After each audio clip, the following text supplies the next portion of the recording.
Hi there guys, Digital Media. You are here watching my demonstration. I can't say that it's live because it's obviously pre-recorded right now, but if you've reached this link, then you've already started kind of taking the first steps that you need to take for this assignment. This assignment being the state flag clipping mask, as you can see kind of printed out there on the screen. I'm going to walk you guys through the steps that I outline in the attachment. But if at any point in time you want to make sure that you're doing the right things, you can pause this video and then pick it back up in the spot that you just left off on. Now, if you're here already, you've actually downloaded the image of the state flag that you're using. I'm going to be using a completely random state flag, not one of the few that you guys get to select from. So make sure that you've got that already previously downloaded to your desktop so that you don't necessarily have to go online, find the flag, and all that other stuff. And also make sure too that you've done the quick little research to make sure that you know what state that flag represents. As you'll notice that my flag actually has the words printed on it, but I've already kind of pre-warned you guys that you guys were going to have to figure that out for yourself. So let's get started here, all right?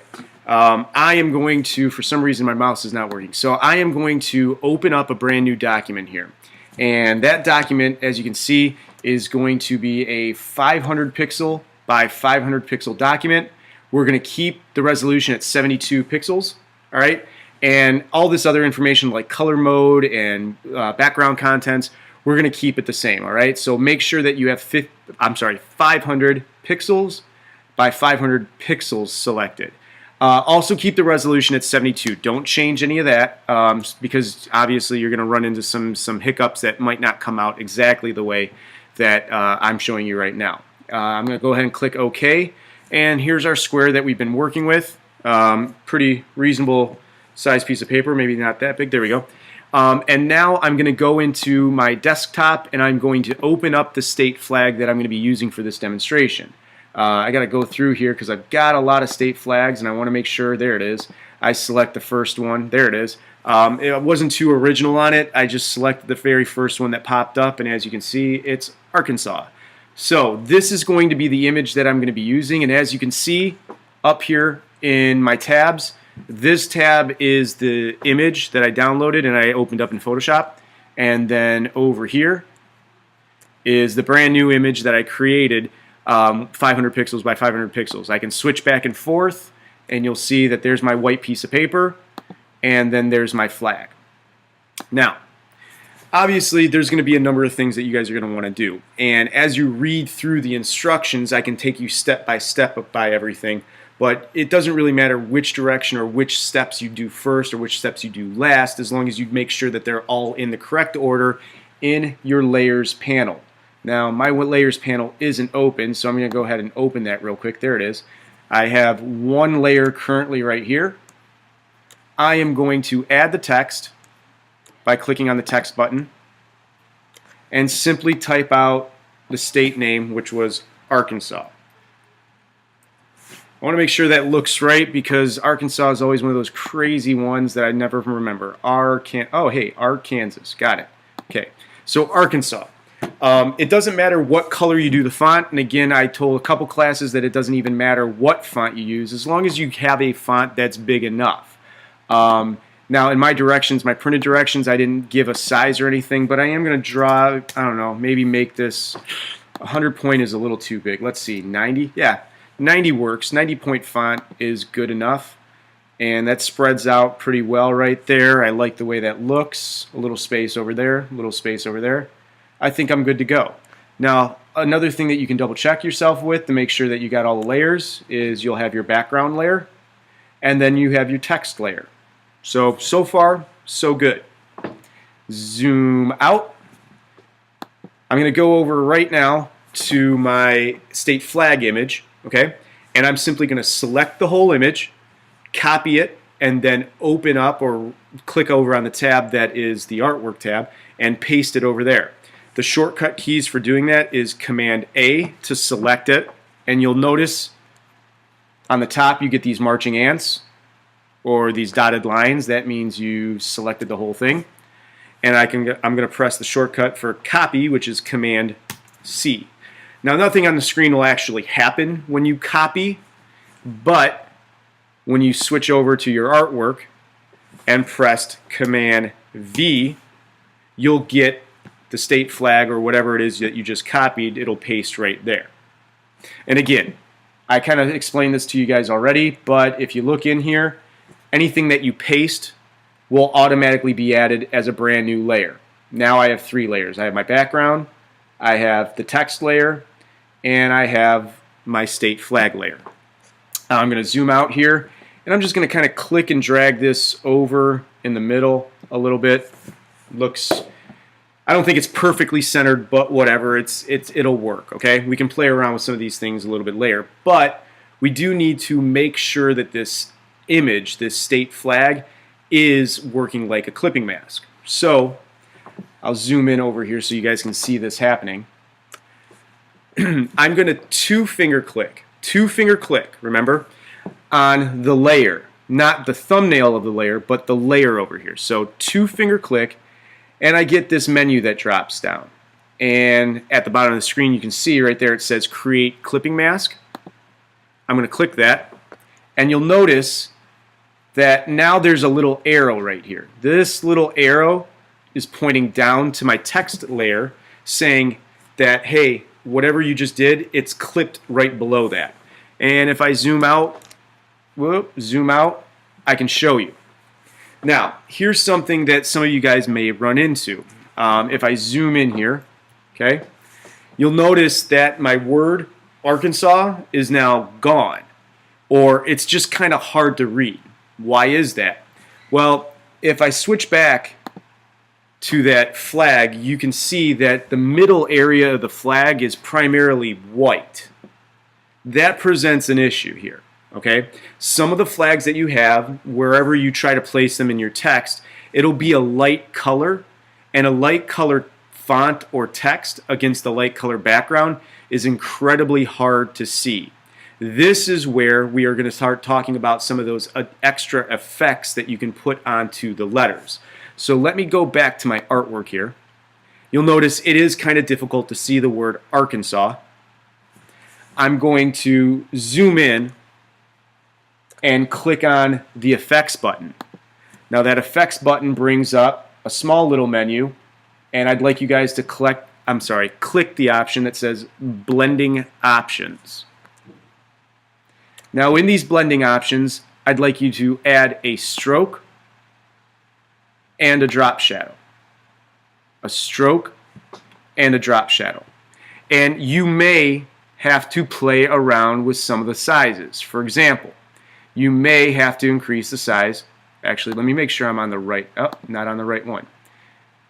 I don't know if you guys caught it. I was not on the right layer when I was doing that. I was actually on the layer that had the state flag. So all these effects that were happening, I wasn't seeing a preview. Make sure you're actually highlighted on the layer that you're adding these effects to, which should be the text layer. Now I'm going to actually go through those steps. I'm sorry if I confused anybody. I'm going to add a stroke, and I'm going to add a drop shadow. Now, as you can see, you can actually read the word Arkansas. I might bring down that stroke just a little bit. That's good. I actually like the shadow there. It's a lot easier to read. Now, because I'm kind of a stickler for design, I really want this to look nice, and one of the things that I'm seeing is that I'm getting a lot of white. Some of the letters inside are kind of confusing, so I'm actually going to drag this down a little bit so you can see a little bit of this red or magenta color up there. Not really sure what specifically that is. And since I've got that layer activated, I can just click and drag, and you'll notice that behind the word or inside the word, the flag moves. Now over here I've got a nice little breakup of color, that reddish magenta, then I've got red, and then some whites and some stars in there. I actually like the way this looks a lot better than just simply centering the whole image. And that's something that you guys can play around with too. Now the only thing left that we need to add here is we need to add a background color. And I kind of went through that example with you guys. We're going to add a background color by adding a brand new layer. To add a new layer, you can go down to your layers panel and click on that little post-it note with the corner flipped up. Now what that's going to do is add a brand new layer at the top. So before we do anything, let's make sure that we get that layer where we need it to be. We need that layer behind the state flag, and we need it also behind the text. So I'm going to click and drag it down so that it is behind there. Now nothing's going to look like it happens because we just added a brand new clear layer. So nothing really shows up until we start adding color to this. I explained to you guys earlier that over on the left hand side, the toolbar, you'll see this little gradient tool, or you might see this paint bucket tool. Alright? I believe this should be the last step that you guys play around with to see what works best for your image. For example, I'll start off with the paint bucket tool, and I'll just add whatever color I have selected. Now, while I don't care which color you use, it might be a good habit to get into to choose a color that matches your design. For example, I've got a little bit of red in here, I've got a little bit of blue, and I've got a lot of white. Maybe I try switching that color by double clicking, and I'll change it to blue. Let's see what that looks like. It's a little dark. I don't know if I necessarily like the darkness. Let's try changing it maybe to red.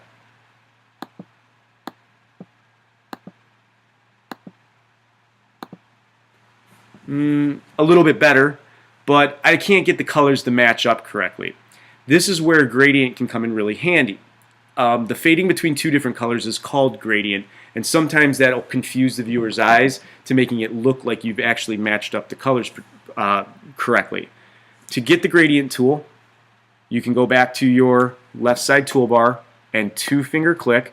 You get the options there, and I'm just going to select gradient tool. Whoop. I'm going to actually change the color up here by double-clicking the gradient sample, and you'll notice here another box opens up with all of these different options.